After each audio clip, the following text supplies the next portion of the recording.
Dari situ agak parno dikit. Nah, pas malam Sabtu, sosok ini kelihatan sama gue. Jelas banget. Sosoknya cewek, sama kayak siluet yang ada di jendela kaca kemarin malam. Sebenarnya waktu itu gak sengaja ngelihatnya. Gue tuh lupa. Sampai jam 10-an gorden belum ditutup. Pas mau nutup gorden nih, sosok ada di depan kaca jendela. Sosok ini senyum. Cuman gue tahu dia ini bukan orang. Kelihatan dari cara jalannya. Gak ada getaran di tubuh. Kayak ngambang.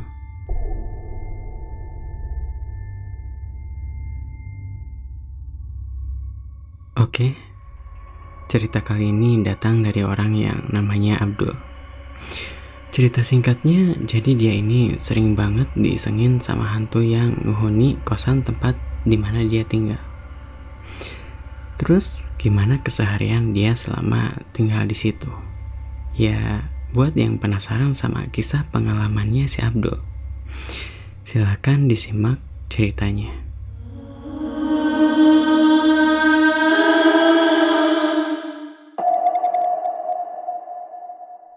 Halo para pendengar cerita. Ini cerita gue pas tahun 2016-an. Awal gue terjun ke dunia kerja. Mungkin ada beberapa orang yang pernah ngalamin tentang hal ini juga. Dan kali ini gue bakal cerita tentang hantu yang dulu suka iseng banget.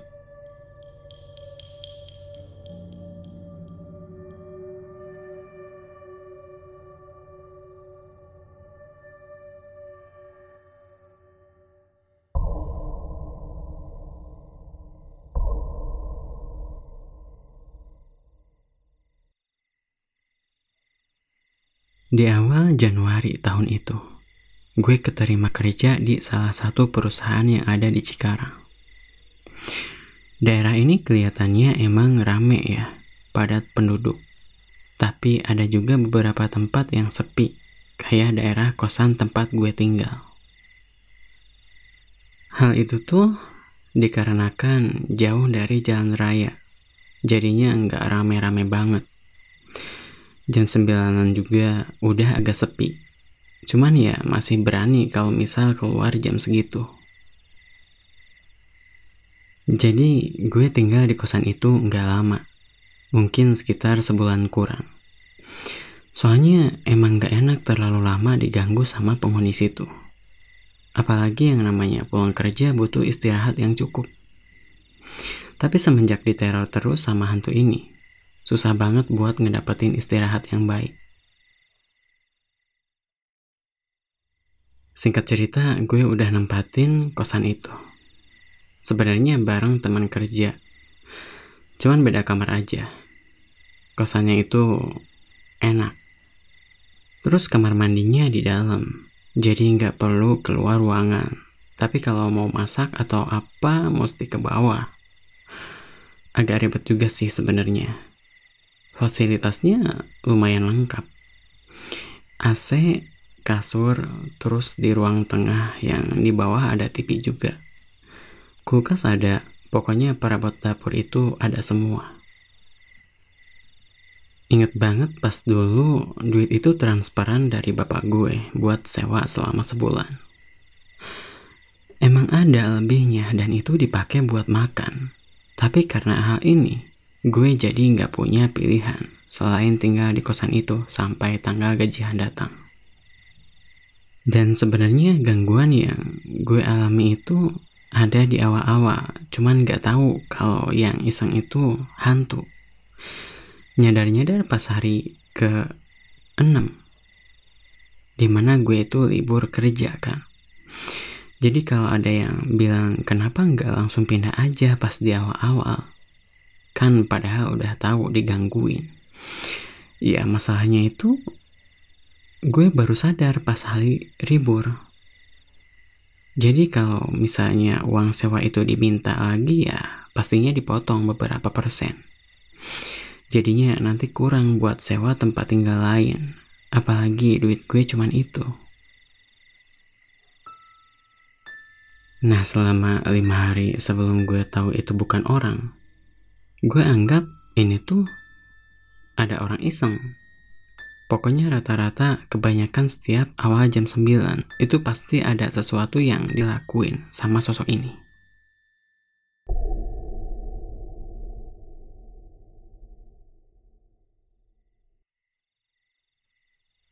Malam pertama, sekitar jam 8-an.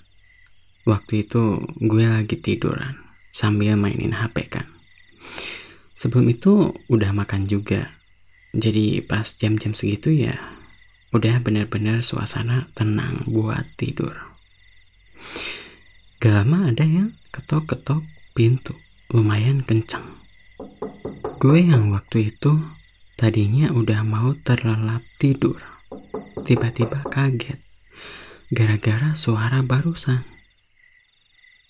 Ya elah, pikir gue siapa sih malam-malam gini ngetuk pintu orang pas mau tidur. Gue hampirin lah tuh kan. Dan pas dibuka, sumpah gak ada orang. Waktu itu yang terlintas di pikiran, pasti ada yang iseng nih. Gue coba tunggu beberapa menit. Kali aja nih orang ngetuk lagi kan. Tapi sialnya gak ada lagi suara ketukan pintu itu. Ya udah, karena gue juga ngantuk, akhirnya pergi tidur.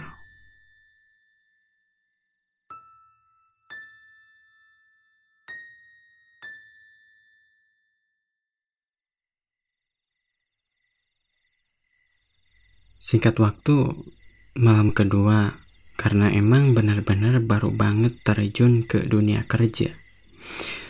Otot-otot sama persendian gue pada nyeri semua, bekas kemarin. Apalagi capek banget, namanya pertamaan pasti badan nyesuaiin diri sama aktivitas pekerjaan. Karena hal itu, akhirnya gue ketiduran pas abis pulang kerja. Beneran capek bro, cari duit. Awal-awalan kerja badan serasa ringsek, tapi jujur kalau sekarang biasa aja sih. Nah, karena gue belum makan, jam 11 kebangun. Bingung banget pas waktu itu, gue mikirnya warung nasi di luar masih ada yang buka apa enggak ya. Daripada kelamaan mikir, akhirnya malam itu gue turun, mau ke jalan raya, kali aja ada yang masih buka. Dan pas nyampe di sana, nggak ada sama sekali. Ya untungnya sih ada tukang ketoprak di situ. Daripada lapar, akhirnya beli deh ketoprak. Mungkin karena pas berangkat tadi buru-buru, gue nggak nyadar, ternyata suasana di jalan tuh sepi banget. Tapi karena mikirnya, gak bakalan ada apa-apa juga kayaknya, gue nyantai lah sambil scroll HP. Sebelum nyampe kosan, jadi gue itu lewat gang yang pinggirannya ada pohon mangga kecil. Nah di situ gue dikagetin sama suara cewek ketawa. Jelas banget. Waktu itu spontan langsung ngeliat ke arah pohon mangga itu, tapi gak ada siapa-siapa.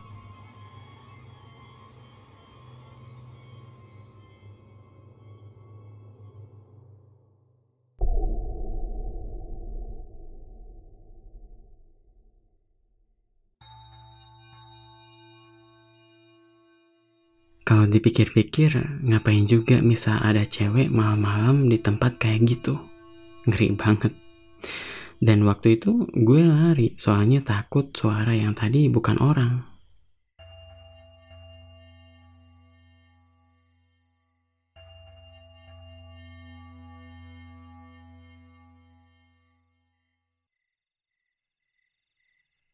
Abis nyampe kosan, langsung makan ketoprak yang tadi. Jujur waktu itu gue nggak ngerasa takut ke dapur buat ngambil minum, karena mungkin belum ada sugesti. Nah, abis makan rebahan. Emang beneran enak banget kalau abis makan terus rebahan. Tapi buat kesehatan emang gak baik ya. Kayak biasa mainin HP, scroll FB. Waktu itu zamannya emang masih pakai Facebook. Gara-gara lihat meme gue spontan ketawa kenceng. Pokoknya yang diposting itu lucu banget. Beberapa detik abis ketawa, tiba-tiba ada yang ketuk pintu kayak kemarin. Waktu itu logis karena mungkin yang huni kamar sebelah keganggu sama suara tawa gue. Disamperin lah ke depan, intip lewat jendela. Kok kayak gak asing, pikir gue tuh. Mirip kejadian kemarin nih. Soalnya pas barusan diintip, sama, gak ada orang.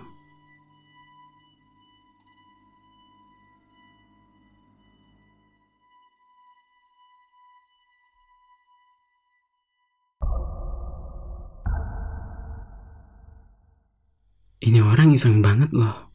Jam segini udah hampir jam 12-an padahal.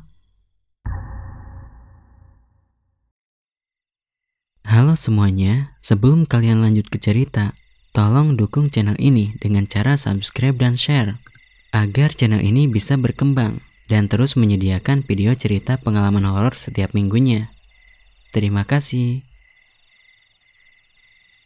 Besokannya pas berangkat kerja, cerita ke teman sekosan. Perkiraan gue di kosan tuh ada orang yang suka jahil sama penghuni kamar yang lain. Soalnya teman gue juga ngalamin kejadian yang sama. Tanpa dibawa ribet, biarin aja lah, nanti juga berhenti sendiri kali, pikir gue tuh kan. Dan 2 malam berikutnya, kejadian ini masih berlanjut. Waktu itu udah ngerasa jengkel, cuman gak jengkel banget. Akhirnya malam kelima nih, pas banget malam Jumat lagi. Buset deh. Singkatnya kayak biasa, tunggu sambil tiduran. Pas banget jam 9, suara ketukan ada lagi. Tapi ada yang beda. Ngetuknya itu di kaca jendela. Jadi kedengaran banget. Waduh, jailnya udah kelewatan, pikir gue tuh. Buru-buru bangun lah dari tempat tidur. Soalnya pengen tahu yang iseng barusan siapa. Waktu itu gue gak curiga. Emang jelas sih di kaca jendela itu bayangan cewek. Cuman yang ada di pikiran ya cewek biasa, bukan yang lain. Abis itu dia pergi. Nah pas pergi gue buru-buru langsung nyamperin pintu depan. Dan orangnya udah gak ada. Gue pikir mungkin masuk ke kamar sebelah. Soalnya pas mau dilihat tiba-tiba langsung gak ada gitu aja.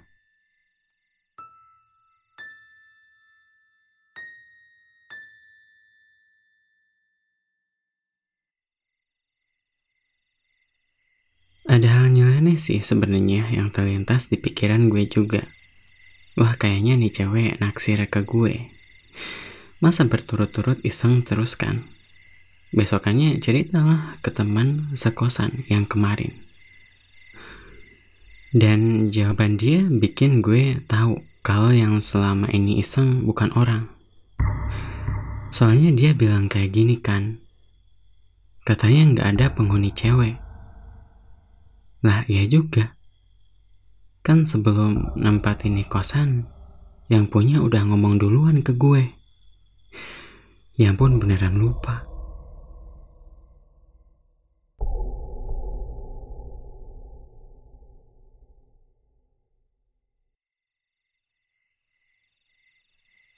Dari situ agak parno dikit. Nah pas malam Sabtu sosok ini kelihatan sama gue.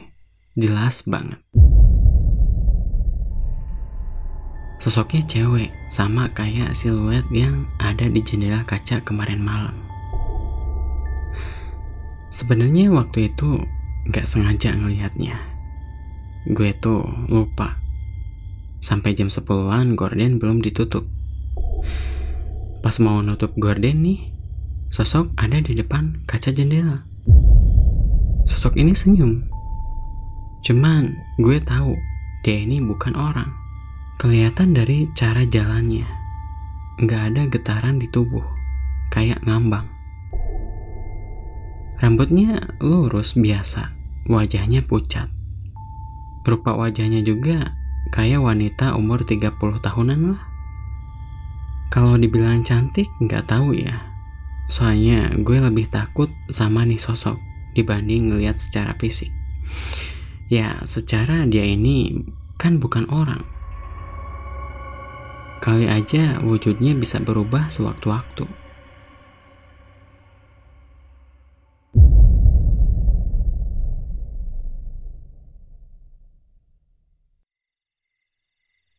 Kayak biasa dong cerita ke siapa. Pokoknya ceritain yang semalam sama gimana caranya buat pindah. Intinya dari hari itu gue jadi sering nginep di tempatnya temen. Karena ya ngeri kalau sendirian. Untung 1 minggu ke depan kita tuh masih satu shift. Shift malam. Masuk jam 4, pulang jam 12.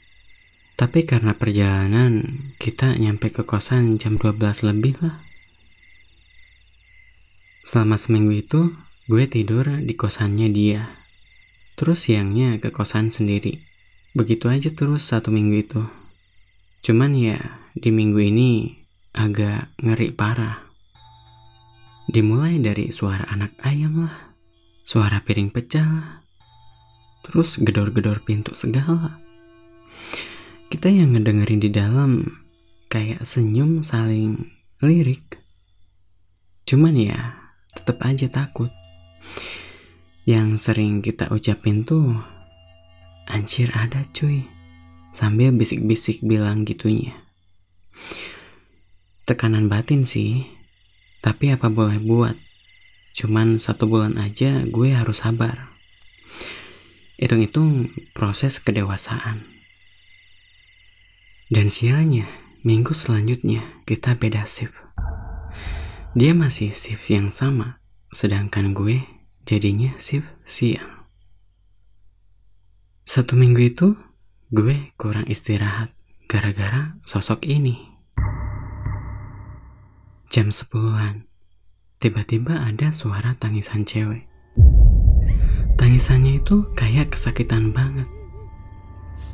Harusnya satu kosan kedengeran sama penghuni kamar lain. Soalnya kenceng. Dan sialnya, sosok ini nangis tepat ada di depan pintu kamar gue. Selain suaranya jelas, karena emang gue ngeliat sendiri ngintip di balik kaca.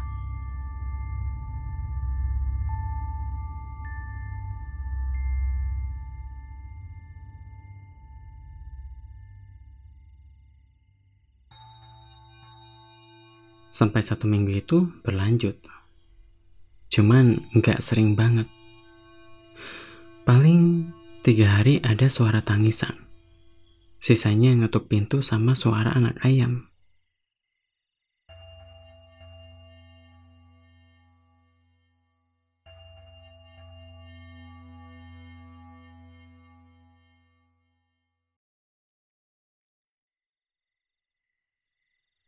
Udah tuh 1 minggu lewat.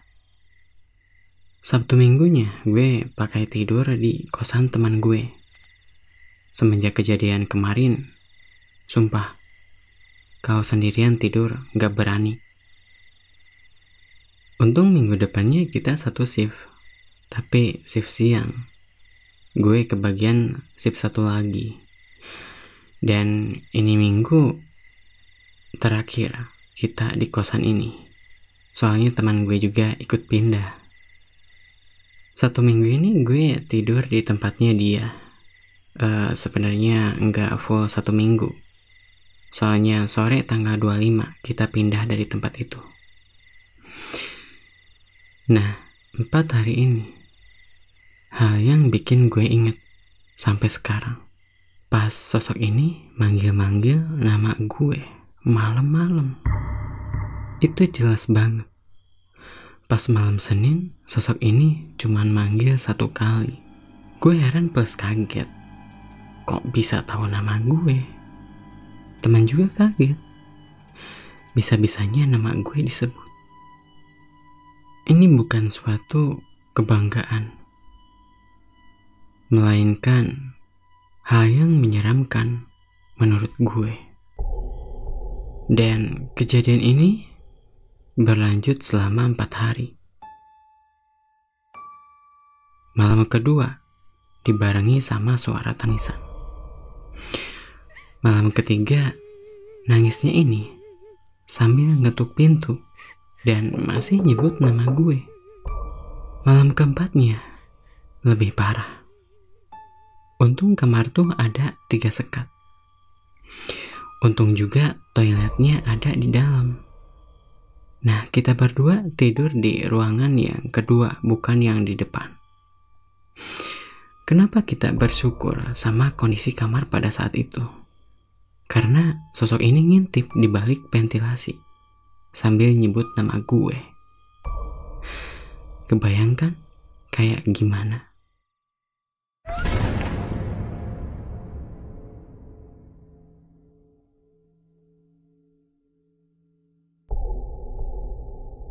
Kalau misalnya nggak ada toilet di dalam, bisa jadi masalah itu.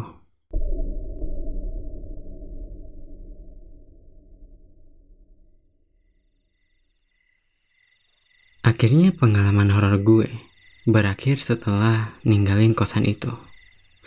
Pas tanggal 25 hari keempat di minggu itu. Untung sih barang-barang kita masih dikit. Jadi cuman bawa segitu doang, gak perlu banyak waktu. Karena kan besoknya juga masih kerja. Tapi tetap aja, kita pas dapat kontrakan baru, gue masih sering nginep di kontrakan teman. Sekian pengalaman dari gue mengenai kosan berhantu. See you.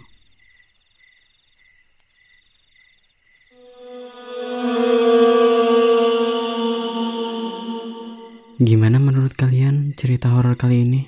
Serem kan? Jangan lupa subscribe dan share ya. Oke, sekian cerita kali ini.